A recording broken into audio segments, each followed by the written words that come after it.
Hello, welcome back to 3 Oaks channel. This is David, and on this video we're going to talk about what all of us have been talking about on the 3 Oaks Discord channel about running the Temple of Elemental Evil campaign around the village of Hommlet. We've been talking a lot all week about the construction time of the castle there, Doomwat's Keep, with Byrne and Rufus. And we were discussing realistic facts from historical construction methods and how some of the magic might influence it. And I think we had a little bit of a problem of determining this, comparing, first edition D&D, which the module was originally written for, and 5th edition, because, like spells like mending and things like that. So you're welcome to come to our 3 Arcs channel and discuss with us, because we talk about this every day. Over 1,500 articles for the Verbobonc Campaign Guide 576 Common Year. It's a campaign website to be used at your table, to run it at the table with your players. I write everything in terse shorthand with bullet points, so it's highly referenceable at the table, so you're not spending a lot of time looking things up. It's more than just the Temple of Elemental Evil module. It's more than just the Village of Hommlet and Nob. I repeat myself in all these videos about what this campaign is, which is more of a sandbox version, an epic version of this campaign. It's not just a module and a dungeons log. I highly suggest you watch my previous videos of what this campaign is about, because there's so much. And repeating myself in every video, there's so much information for me to share that there's no way I can make one video covering it all. But quickly, the website is there for you to use with over 1,500 articles for NPCs, locations, organizations, shops, maps, things you can use in your campaign. And you can get all this stuff for free on the website, and also the maps and things like that on the Patreon. If you're a Patreon member, you can get access to the higher resolution versions. That way you can either print them up or share them in your VTT online. Now, what we've been talking about lately is how a dungeon master said that he bought my modules off DM's Guild, which is a lot of side quests that come with these villages, because it's more than just running the campaign from the pages, it's bringing the world to life, because the village of Hommlet is keyed, originally done really well. I just cleaned it up and I added a lot of side quests to it. But the village of Noble had 4 locations. Gary Gygax stated many times in interviews that if he were to publish his entire campaign notes for the Temple of Elemental Evil, it would be a 1,000-page module. They had to limit themselves to just 4 locations in Nob, and even in the DM's notes of the module says that you're expected to expand the campaign to flush out Nob and create more outposts out there besides the Moat House. Because the Moat House is basically an outpost for the Greater Temple. But also, the 4 minor temples have their outpost out there as well, and they're raiding and recruiting, things like that. And so you're expected to expand all that. Wizards of the Coast did determine that as well when they made their Princes of the Apocalypse module for Forgotten Realms. They created those other outposts, and they're done really well. I like their maps. You just have to rekey it a little bit for Greyhawk. But they have other outposts out there that makes it a lot more fun. So it gives you other things to do besides just go to the temple itself. Also, the fact that you need to be over 5th level before you get there. There's no way you can do that by running just the module from T1 to the T4 module. I follow Joseph Block's work. He's got 15 years of blogs investigating this with interviews from Gary Gygax and analyzing the modules out there. The objective here is to connect the campaign to a big overarching campaign where it starts off with the T1 and ends up with the Q1 or the Q2. So he wrote the T0 module, which introduces you to the campaign before you get to Hommlet. The Wild Coast, and Narwhal, my campaign starts from the village of the city of Verbobonc. Other Dungeon Master stuff there is from Divers and other places in the world. So then he wrote the T5 module, which adds a 5th level to the dungeon, and that's where the altar of the elemental god is located. And that connects many things and fixes a lot of problems. And then he wrote the Q2 module, which connects Loth to everything. So you ultimately, at the end of this grand campaign, you end up confronting Loth. And it all works together, where before it didn't. It was broken. So this is really exciting, and I'm going with that. I'm using Living Greyhawk material. Their locations, NPCs and organizations like the Gnarly Rangers, the Druids of the Gnarly, the Knights of Luna. Things that weren't originally in the box set of Greyhawk, but Living Greyhawk expanded it. I'm still trying as hard as I can to stick to canon. My objective isn't to make changes. My objective is to expand. And that's what I've done. We talked about the start of the campaign, and one of the Dungeon Masters said that, like in a video game, all the prime quests are listed together, and then all the side quests are listed separately. And so he was getting confused because there's so many quests in all my products. And he wanted to know what was the core quest that have to do with the actual campaign, and what are the side quests that really don't have anything to do with the campaign. And I said, yeah, I can see that point. They probably should be flagged. I wrote a few articles, so let's go ahead and take a look at a few things I wrote, and we can go from there. Okay, so this is the map of the Eastern Viscounty. Nob is down at the bottom there. There's the high road and a low road. Hommlet's off the map. And the high road for us, we're going to talk about that in a minute. That's the one that goes up to Divers. And then there's another road more south that goes through Sobbenwich. So basically, we're going to look at this article I wrote. Okay. All right, it's called The Hommlet Campaign Guide, Main Plot Line and Side Quest. It's a quick outline of what the main plot is at the beginning. I break it up step by step. It starts off with this organized quest index, a loose bullet point thing that I start off. The first one is the Prelude Encounter. The Prelude Encounter is an ambush. It's a triggered event, so there's no quest giver. And so what happens is you're expected to have bandits raid and ambush the players on the way to Hommlet. Doesn't matter what direction they come from. You can start your campaign anywhere. But when they're on the way to Hommlet, they get ambushed by these bandits, and that triggers the campaign. So until that point, nobody knows that the second uprising of the Temple of Elemental Evil is happening. That all they know is that there's a rise in banditry in the area, and they're preying upon merchants on the merchant roads. The players are getting involved with that to find out, and they suspect, the leaders suspect that they seem to be more organized than they should be. Something's going on, so they want to get to the bottom of this. And I'll get into that in a bit here. But the players get first introduced to this when they get ambushed by the bandits. And one of the bandits is a lieutenant from the Moat House. I know in my campaign every bandit, what they know, who they report to. And also dialogue. So that way if the players interrogate them, they can find out, I know what the bandits know, and I can provide that to the players. It's like peeling back layers of the onion, following the breadcrumbs to get to the actual Temple of Elemental Evil eventually. And hopefully not before 5th level. The long road to Hommlet is where they get ambushed by Rogan Feld.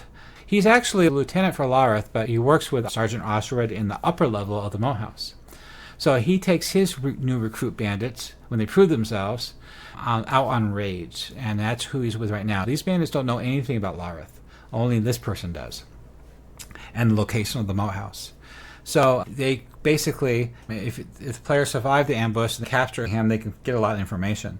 Like map fragments, letter scraps, referencing the Moat House, or this Fenn's Cottage. So I created this cottage, and that's a linkable name there to another article for that location with a lot of artwork and things like that, and other NPCs and stat blocks. The cottage is just outside the fens along the high road, and this is the staging area for all the loot, because they need to get the loot to the Temple of Elemental Evil up the road, up the high road. Before they tackle the Moat House, they get to the village first. And you know how that works. They get to the inn, they order drinks and food and get rooms. They listen to rumors. They maybe take on some NPCs to fill their group up. And then they find out, and the rumors point to other leaders in the village of bandit activity, like go talk to Canon Turgeon, or go talk to the brewer, or the elder, or Rufus and Byrne, or the captain of the militia. They all have information about the bandits, and they all want people to get to the bottom of things. So if the players come into town with prisoners, that's proof that they're good people, kind of like a hero quality status. They're not heroes yet, but they're a little bit more trustworthy, and that means the NPCs here will be more giving. They'll ask for more help, and so they would give them more information. As you know, Canon Turgeon of St. Cuthbert, he knows where the Moat House is, and he suspects that maybe that's their outpost, or these bandits are. that's all he knows about that. The druid probably says the same thing. All these locations are keyed on the website with dialogue, so you can find out all this information easily. They're at the Inn of the Welcome Winds. They're in Hommlet. They get rumors, and it points them into following up on all these leads and side quests. The idea behind the side quest is to get them to second level before they tackle Lareth. Step 2 is into the Moat House. So Elder Kenter is the quest giver, or Turgeon, or Lord Byrne and Rufus, or any of the Hommlet leaders. They find out the location of the Moat House and possible location of where these bandits are coming from. And so they give them a reward, a bounty reward of 5 gold pieces per head or 100 gold pieces for the bandit leader. Now this next step is to confrontation of the boss. So they have to confront Lareth. So before you get to that point, usually in every campaign I ever ran in the last 40 years, the players always go back at least once, because they clear out the upper levels, they deal with the upper bandits. Those bandits are fairly new recruits. They don't know anything about Lareth down below. Only the sergeant does. The players are probably wounded. They have to get resupplied, get healed, go up a level, whatever. And they might have some prisoners. So usually they return before going down below, or after encountering the zombies and the ogre. Then they go back to town and come back. When they come back, they're usually treated more like heroes now because they had met some success in the campaign. I can't believe how many campaigns I've run where the players weren't very effective.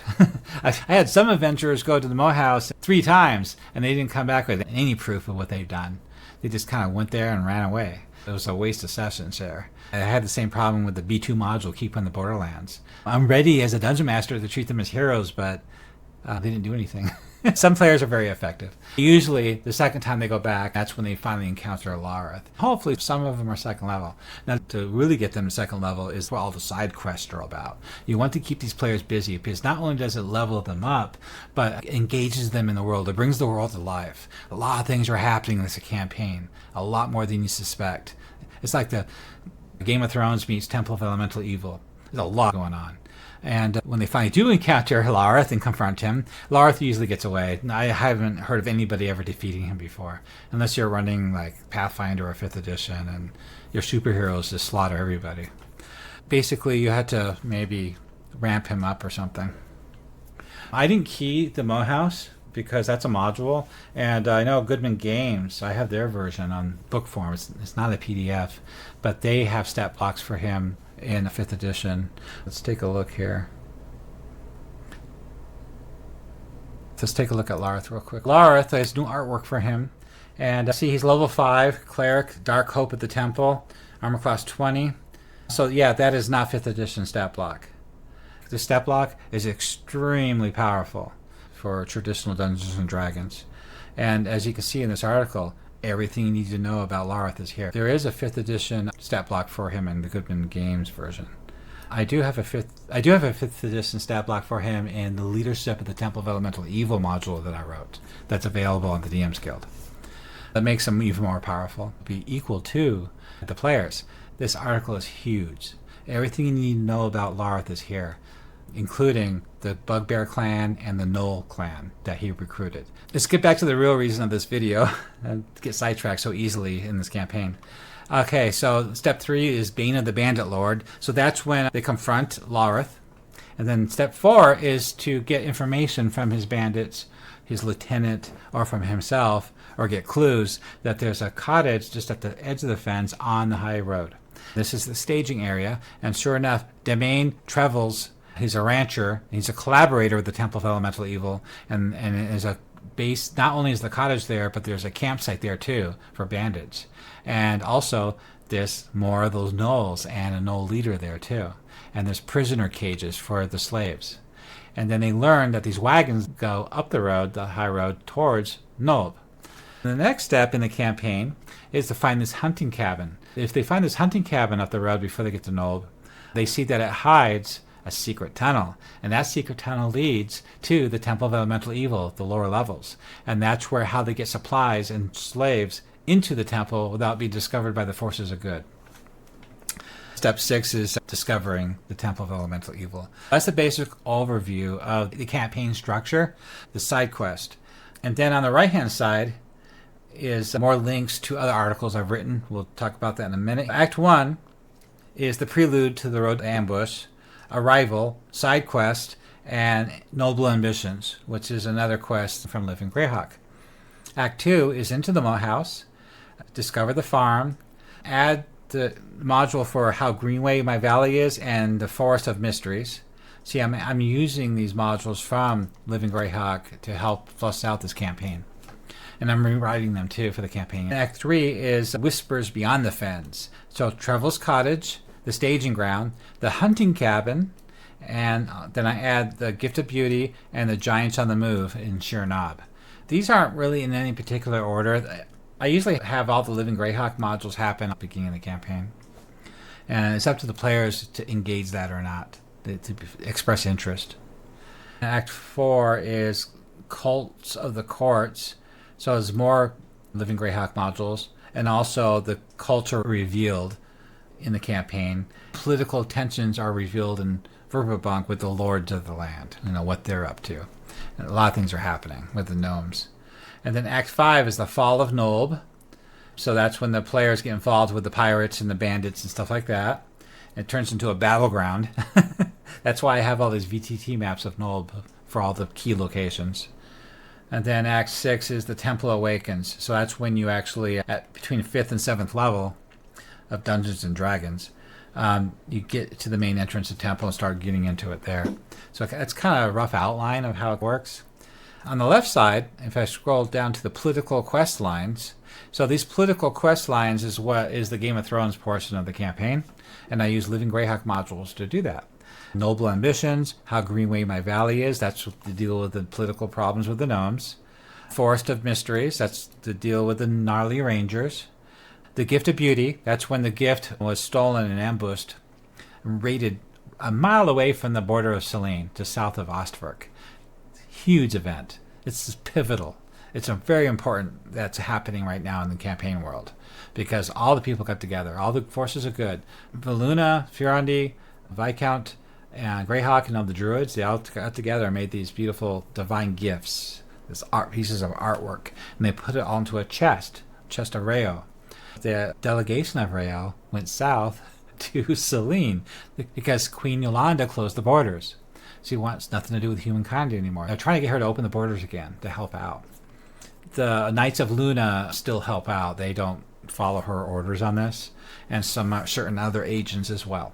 They're trying to get the borders open, and that's what the Gift of Beauty is all about. The agents of the Temple of Elemental Evil got wind of it, and the Earth Temple went down there, and they raided it with the gnolls, and they took it and some prisoners too, and it interlinks with all these other quests as well. The Giants on the Move, Temple of Elemental Evil agents, are orchestrating with the Hill Giant clan to raid Sheer Knob and to cause trouble there. This is more of the same adventure, games afoot, and decision at Sheer Knob. That's the war. And then there's more elemental outposts. So there's the Earth Temple Raider Camp, the Sacred Stone Monastery, the Scarlet Moon Hall, the Feathergale Spire, and Riverguard Keep. It's a lot going on. And if you look at my map, this is just the eastern map, and they're not all here, but if you look at the DM Only tab in the top right-hand corner, it shows you all these secret locations. Like right here is the Ancient School of Ruins. That's where the Orc clan is. They're in those ruins and they want to take it over. There's some great magics there, and that's where the Lost Treasures of House Osbury's at. That's the first module, Noble Ambitions. This is the Storm Eyes clan, the Orc clan. And this one right here is the Moon clan. And right here is Zasseltor, a Lizardman village that I created with a VTT map. I'm almost done with the lower map, and I'm going to make that into a module soon. Okay, this is the main map of the entire Viscounty. If I go to the top corner, I click on DM Only locations. It shows all the dungeons in the game, like the lair of this green dragon right here. If you click on it, it'll take you to the article. So we're at the Fens of Tor again. If you go back down to Nolb, there's the Hunting Cabin, the Temple of Elemental Evil, Riverguard Keep, the High Road and Low Road, the Moat House. In the Edders is Scarlet Moon Hall. Just to the south is the Sacred Stone Monastery. It's an abandoned monastery that the Earth Temple took over. And over here is Feathergale Spire. These locations are really close to Hommlet and Nolb. It's all in the play area, campaign area. There's Sheer Knob. That's the Hill Giant clan. Walk the White Rock clan. So there's a lot going on here. Over here is the Jagged Fang Knoll Fort. That's where the Knolls came from. The Bugbears came from off map somewhere. I could put them on the map somewhere, but I haven't figured that out yet. It's in progress campaign project. Working on this every day with collaborators on the Three Orcs Discord channel. Back to the article here. Okay, so back to these articles. I wanted to point out one more article. I wrote a bunch of articles this week, and I'm showing you some of them. Once the players prove themselves as real heroes, they bring back a bunch of prisoners after the first raid, or maybe the second raid of the Moe House. Then finally, all the leaders of Hommlet come out, summon them to the council, and tell them everything, including about Otis and Canoness DeVay and some other stuff. So basically, this is all flavor text and dialogue. This is flavor text coming back to Hommlet, past the construction site, what they see. This is them going back to the inn and bragging. I wrote an article and had a contest a couple of months ago about how do you protect your players, or how do the players protect themselves against the leaders of the Temple of Elemental Evil. Only one guy won, and he won a free module, and I sent it to him. The answer is to be ambiguous. If a 13th level wizard doesn't know about you, he's not going to be able to do anything to you. So as soon as you piss off a 13th level wizard, you make him mad enough, and he knows who you are, you're not going to have a lot of defense against him. If he wants to come after you, you're done for. He's going to get you. And we're talking about a whole bunch of high-level, powerful leaders from the Temple of Elemental Evil. If they're really out to get you, you're done for. Unless you're up there. They're not all waiting in the dungeon for you to get to high enough level to encounter them. If you're doing something out in the world and you're taking out all these other outposts, and you're very public about it, buying drinks for everybody at the tavern, that 10th level assassin comes after you. See what I mean? The temple's coming after you, and it's over. The players should have been smart. Kept more of a low profile. At the end, they're talking about what they're going to do next, and then Burns Badgers show up and summon them to the council. And so there's a whole bunch of dialogue about that and flavor text. They get to the council, which is that room on the right, that village hall on the map. They find Lord Rufus, Byrne, Jaru, Turgeon, Gundagoot slipped out of the inn as they got summoned, and the Elder Kenter. Basically, the first thing starts off is asking the adventurers what they found out. Have them report. Tell them everything they know. So hopefully the players tell them a lot. And then after that's over, finally, I added this as an extra. If Furnock was there, Furnock might have reported. And so he says a few things to them, because he's one of the few good NPCs they could recruit to join them. Then you finally get to the truth of the cult. This is all dialogue of the leaders talking to the players and to each other. So it's a very interactive scene, a role-playing, a lot of it. And so they're going to charge them with getting to the bottom of this campaign. And that's what this is all about, this dialogue. They're also going to talk to them about their agents in Nope, and another agent that they lost contact with a month ago. And they actually Giroux argues with a couple of the guys there. Then, after all that, I added rumors. So I took most of the rumors from the campaign to help you add these side quests to your campaign. So, the players can't interact with the side quests unless they know about it. And so how you do that is through rumors. And usually you hear these rumors at a tavern. Well, this is another way of conveying rumors to a party. And Kenter expresses his concerns about some of the things that are happening in the campaign world. He talks about the politics and what's happening in the land, and maybe the players will bite on a few of these and express interest in it. And you can follow up with those quests too. So this is a good way to engage the players, to get them going, and make them feel very vital and useful to the campaign. Okay, that wraps up this video on what we've been doing all week, working on these articles and answering that Dungeon Master's question about the different quests. Now, I did not make a list of all the side quests yet, because they're scattered throughout all the modules and my website. I haven't gotten to that yet. I just tackled what the core quests were and the Living Greyhawk module quest that I'm using, which I still need to rewrite for this campaign. If you have any questions, please put them down below. You're more than welcome to join our Discord channel to join in the conversation and collaborate with us, comment, or just hang out and watch us talk about this stuff. And if you have any questions, we can answer them on there for your campaign and suggest things that you might need or want. We do that every day, constantly talking about this stuff. Also, please come to my Patreon and just be a member to support the project. But if you become a member, you also get access to higher resolution stuff. Every Sunday night at 7 p.m. MST, we do a live stream, which is a follow-up of all the work we did that week and answer questions to any Dungeon Masters that want to join us. We also talk about our campaigns on there. Did you enjoy video? Consider tossing support on my Patreon. It's best way to support orcs. If you would like to see more content, subscribe and post comments below. It better not be bad. I hope you like the information I conveyed on this video, and I hope your players enjoy your campaigns as much as mine have. May your dice ever roll true.